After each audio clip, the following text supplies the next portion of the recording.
ce n'est que le règne de la terreur. Dans ce domaine, le parrain du tout répressif, Joseph Darnan, se retrouve alors flanqué d'un allié surprenant. Henri Lafont. Pour le caïd de la rue Lauriston et sa bande, le temps des affaires à Paris est révolu. Pour l'heure, il faut casser du maquis. Avec l'appui d'un certain El Mahdi, un Algérien épris de collaboration, Lafont crée sa propre milice, la Brigade nord-africaine, composée de quelques 300 hommes recrutés dans les bas-fonds de l'immigration maghrébine. C'est au tour des truands de se métamorphoser. Lafont et ses adjoints revêtent l'uniforme allemand, l'uniforme SS. Monsieur Henri part faire sa guerre dans le Limousin, un des sanctuaires de la résistance armée.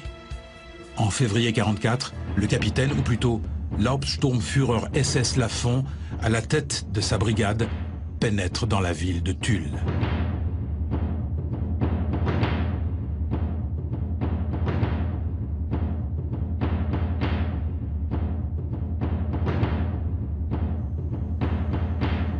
Lafont et ses hommes ne sont pas très efficaces contre les maquisards. En revanche, la population trinque.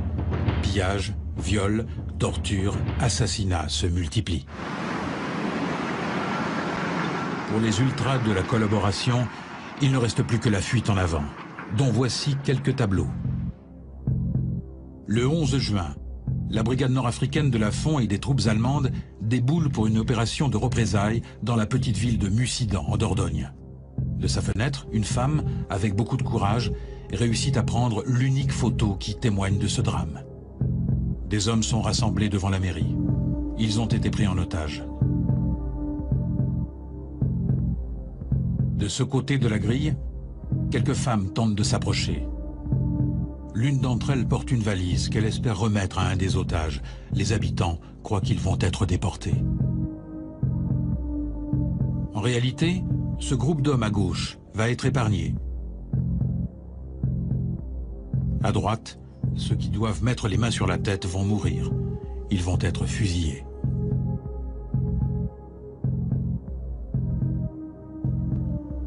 Ce 11 juin, la brigade nord-africaine accomplit son plus haut fait d'armes, sa participation active à l'assassinat d'une 50aine d'hommes. Quels sont les rapports entre le nazisme, la Shoah qui se déroule en Europe et le monde arabe et évidemment les communautés juives du monde arabe? Le sort des communautés juives dans le monde arabe s'est beaucoup détérioré dans l'entre-deux-guerres. Le régime nazi y a été populaire, au moins dans ce qu'on appelle la rue arabe, et les pays arabes qui sont, pour la plupart d'entre eux, pas encore indépendants, sauf un au moins, l'Irak, très officiellement depuis 1932, eh bien en Irak, les 120 000 juifs d'Irak, c'est-à-dire la deuxième communauté juive dans le monde arabe après celle du Maroc, ces 120 000 juifs d'Irak sont en butte à une persécution silencieuse après l'indépendance de 1932. Bagdad, d'ailleurs, s'est rapproché de l'Allemagne, et cette attitude germanophile n'est pas le propre de l'Irak seulement, c'est le propre d'une partie de l'opinion arabe, si tant est qu'on puisse la quantifier. Évidemment, c'est assez difficile. Une chose est sûre, c'est que dans les années 30, il y a une montée de la violence anti-juive dans le monde arabe, Maghreb compris, et il est indéniable que ces passions ont été alimentées par le conflit en Palestine.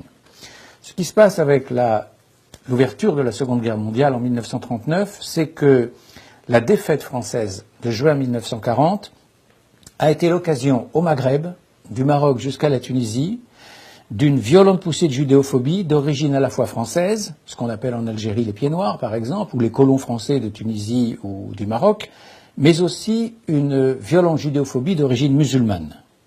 Ces agressions, cela dit, il faut les relativiser, ça n'est pas l'Europe, ça n'est pas du tout de taille pogromiste, sauf dans un cas et un seul, sur lequel je reviendrai, c'est le pogrom de Bagdad, le Faroud, le 1er 2 juin 1941. Ce qui s'est passé à Bagdad, c'est qu'au moment où le régime pro-nazi de Rachid Ali s'est effondré, fin mai 1941, au moment où les Anglais investissent la capitale irakienne, donc le 31 mai, le 1er et le 2 juin 1941, la police irakienne, mais aussi des éléments de l'armée irakienne, mais aussi tout simplement la population de certains quartiers de Bagdad s'est précipitée sur les quartiers juifs et sur les habitations juives en général pour se livrer à un pogrom qui a sans doute été le plus grave pogrom anti-juifs commis en terre arabe au XXe siècle. 180 juifs ont été tués en un jour et demi, 2000 ont été blessés, des centaines de viols, 4500 maisons et magasins ont été saccagés, et sur les 90 000 juifs que comptait Bagdad, c'est-à-dire l'essentiel de la communauté juive d'Irak,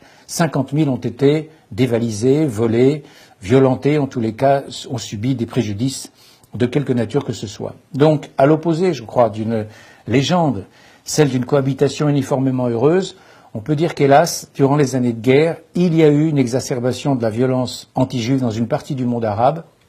Certes, il y a Bagdad, qui est l'exemple le plus grave, mais il n'y a pas que Bagdad. Il y a aussi le pogrom de Gabès en Tunisie, qui a duré 3 jours, du 21 au 23 mai 1941. Il y a eu les violences de Casablanca après le débarquement américain de novembre 1942, violences venues à la fois des Français, mais aussi des musulmans, violences de Sefrou au Maroc en juillet 1944. Il y a un deuxième aspect concernant le Maghreb et le monde arabe dans la guerre, c'est celui de ces juifs étrangers qui ont fui l'Europe et qui se sont réfugiés au Maghreb en pensant y trouver une terre d'accueil. C'est vrai globalement jusqu'en 1940. Avec la défaite, en revanche, les choses s'aggravent et un grand nombre de juifs étrangers, d'origine allemande, d'origine autrichienne par exemple, vont se retrouver emprisonnés dans une centaine de camps. On estime qu'en 1942, il y avait déjà 4000 détenus dans les camps du sud marocain et en Algérie.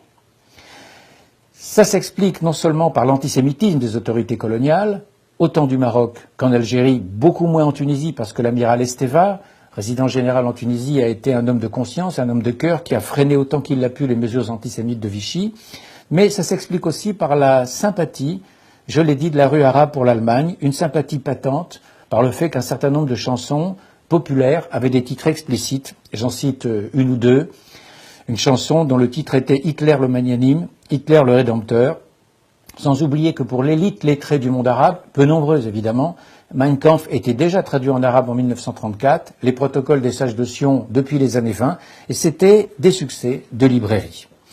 Côté Proche-Orient, on a également un nationalisme, qu'il soit celui du Parti national syrien d'Antoun Saadé ou celui du Baas de Michel Aflaq et de Sami El-Joundi, qui n'a jamais caché ses sympathies pro-nazis. Je voudrais citer cette phrase fameuse de Sami El-Joundi, qui est le cofondateur du Baas avec Michel Aflaq, qui disait dans ses mémoires de façon très franche, je le lis, « Nous étions racistes. Quiconque a vécu à Damas durant cette période se souvient de l'engouement général pour le nazisme qui paraissait la seule force capable de servir la cause arabe. » Alors, face à cette germanophilie avérée, comment réagissent les Alliés? Ils la connaissent autant que les Allemands la connaissent, et c'est d'ailleurs ce qui explique ce pourquoi Berlin investit autant dans la propagande anti-juive, ce qui ne signifie pas d'ailleurs que cette propagande anti-juive d'origine allemande a eu un impact, on n'en sait rien, on n'a pas les moyens de le connaître, mais on sait simplement que si Berlin a autant investi en la matière, c'est que Berlin savait que le terrain était fertile. Donc les Alliés, comment réagissent-ils? Eh bien, tout simplement pour ne pas s'aliéner la rue arabe, ils décident de mettre en sourdine toutes les questions relatives à l'antisémitisme et au sionisme. Mais ça n'est pas suffisant comme explication. Il faut ajouter qu'au Maghreb français, l'administration coloniale a été gangrenée par l'antisémitisme. Et du coup, à la libération en 1945, il y a un contraste évident entre l'indifférence, même l'amertume d'une majorité de la population arabe et la joie, mais une joie contrastée, une joie qui n'est pas sans nuance, de la population juive. Alors il y a bien évidemment, quand on étudie cette question, la figure du Moufti de Jérusalem. C'est la partie la plus visible de l'iceberg, et hélas, c'est la partie à laquelle on s'intéresse exclusivement. Mais on oublie qu'en réalité, toute une partie du nationalisme arabe a été favorable à Berlin. Alors le Moufti, en quelques mots, ce Moufti qui a été nommé grand Moufti de Palestine, donc de Jérusalem, par les Anglais au début des années 20, s'est réfugié en Irak, parce qu'il a été chassé par les mêmes Anglais au moment des violences en Palestine. Il s'est réfugié en Irak en 1939, et il a contribué au coup d'État pro-nazi de Rachid Ali en avril 1941. Comme il a contribué indirectement au pogrom, le Faroud dont je parlais tout à l'heure, du 1er et 2 juin 1941. Enfui d'Irak, du fait de l'avance anglaise, il se réfugie en Europe, par un détour très long, d'ailleurs, en particulier en passant par l'Iran. Il rencontre Mussolini fin octobre 1941, il rencontre surtout Hitler le 28 novembre 1941, et il s'établit à Berlin, et il y reste jusqu'à la fin de la guerre, en bénéficiant d'ailleurs d'une solde mensuelle versée par les nazis. Il va chercher à monter des unités militaires arabes ou musulmanes. Ça n'aura pas un très grand succès, il ne faut pas non plus ici exagérer cette importance. Mais une chose est sûre, c'est qu'il est parfaitement informé du génocide, qu'il se refusait à tout sauvetage d'enfants juifs. Il a même au contraire incité à ce que l'on envoie les enfants juifs en Pologne où, disait-il, on saurait s'occuper d'eux. Et fin 1943, il a créé en Allemagne un institut arabe de la question juive sur le même modèle que celui qui existait précisément monté par les nazis dans le Reich. Et c'est ce même homme qui, en mars 1944, déclare au micro de Radio Berlin, je le cite, « Tuez les juifs où qu'ils soient, voilà ce que nous commande Dieu, l'histoire et la religion. » Fin de citation. C'est l'occasion de dire que l'Allemagne n'a pas pensé limiter le génocide aux seules frontières de l'Europe. C'est Hans Frank, le gouverneur général de Pologne, qui disait en décembre 1941 « Nous devons détruire les Juifs partout où nous les trouvons ».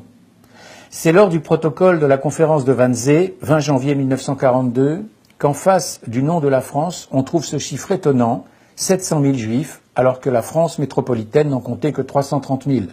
Les 370 000 restants, ce sont tout simplement les Juifs du Maghreb.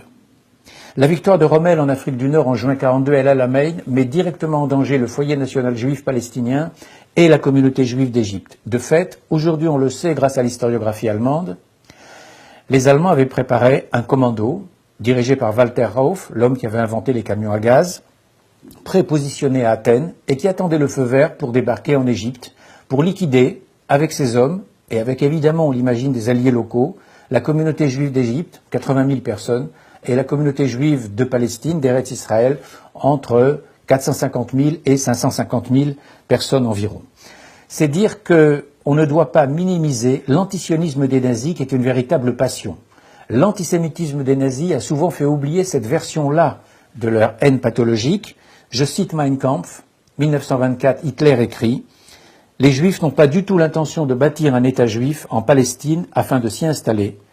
Toute leur ambition est de créer un centre organisationnel pour leur machination à l'échelle internationale. » Fin de citation. La Palestine est donc très tôt un cheval de bataille de la propagande nazie, et chaque semaine d'ailleurs Radio Berlin assure et affirme, je cite, que la Palestine est une terre indivisée du monde arabe.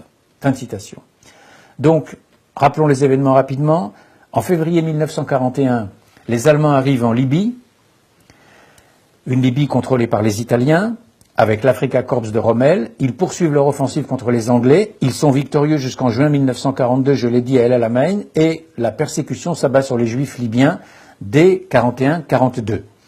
Finalement, le sort des armes joue en faveur des Alliés. Montgomery est victorieux en octobre-novembre 1942 dans la 3e bataille d'El Alamein. Du coup, les Allemands refluent en Libye. Ils étaient déjà entrés en Égypte. Ils refluent en Libye. Puis de Libye, ils passent en Tunisie, où ils arrivent début novembre 1942.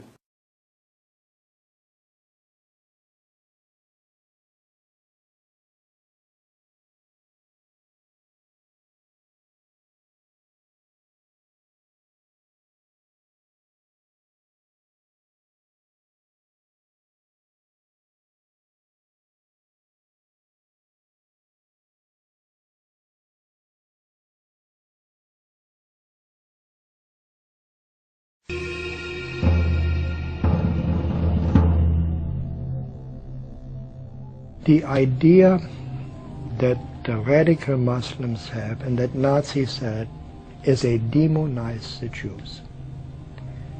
You know, they just turn them into demons.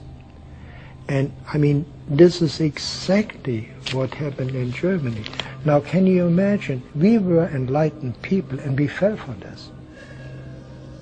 Why wouldn't Muslims fall for this? فاليهود هم اليهود، هؤلاء هم الذين يجب أن يذبحوا ويجب أن يقتلوا.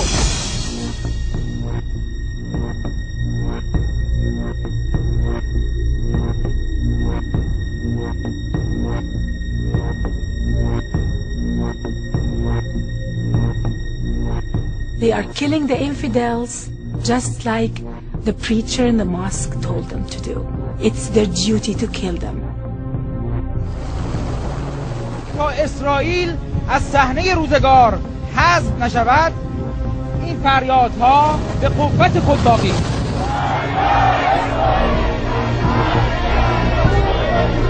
مرد إسرائيل. I watched anti-Semitism since I was a young kid, and now the world is reaping. These eggs are hatching, and what's coming out is literally something that comes out of Nazi Germany.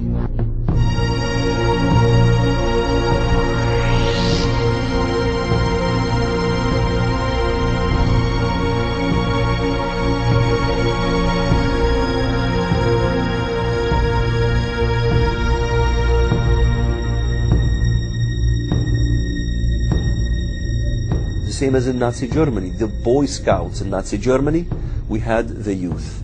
The youth was being robbed from being youth.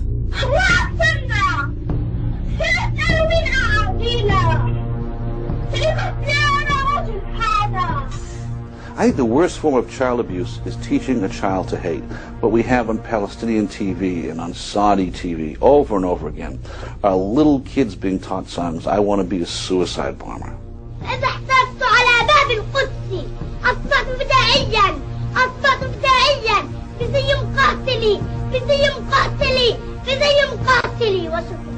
bravo. And the youth who are listening to this day and night, what do you expect to happen? A Palestinian teenager showed up at a crowded West Bank checkpoint wearing a suicide bomb vest. Soldiers sent a yellow robot to hand scissors to the boy so he could cut off the vest. Once the boy was out of harm's way, the bomb vest was detonated. And I think this is a crime that the Muslim world commits against his children. Hitler committed a crime against young Germans. It took me a long time to see that. But what the Muslims do to their own children is even worse.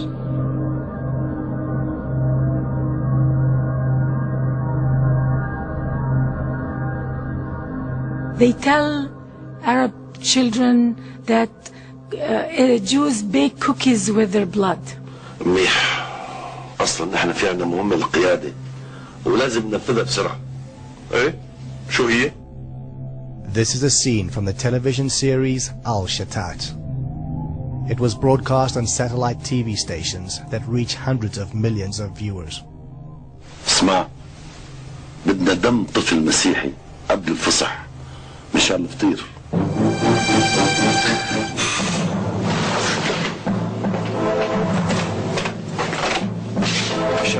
شالوه حدا شافكم؟ لا. متأكد؟ طبعا. معناتها خلينا نبدأ فورا. مدام ندور على البيت. تكرم حبيبي. بعد شوي بنروح. Throughout the Middle Ages, there was this libel that the Jews needed blood of a Christian child to make matzah. Now, of course, today the world knows this is totally libelous accusation, no connection to truth at all. Yet the Al-Shatat film was able to include a video depiction of this ancient blood libel as if this is real Jewish ideology.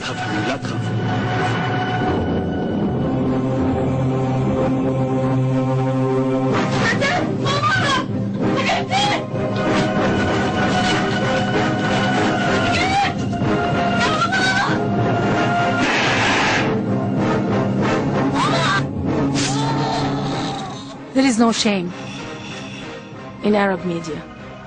In the degree they are ready to cover hate speech and lies, outright lies against the Western Israel. التي تصنع الفطير من دم الأطفال الأبرياء. This is a war of propaganda in which the same techniques of subversion that we saw earlier in the challenge posed by fascism and Nazism are repeating themselves. The propaganda of Islam is very similar to the propaganda of Nazism. It's the same hate speech, paranoia, and us against them.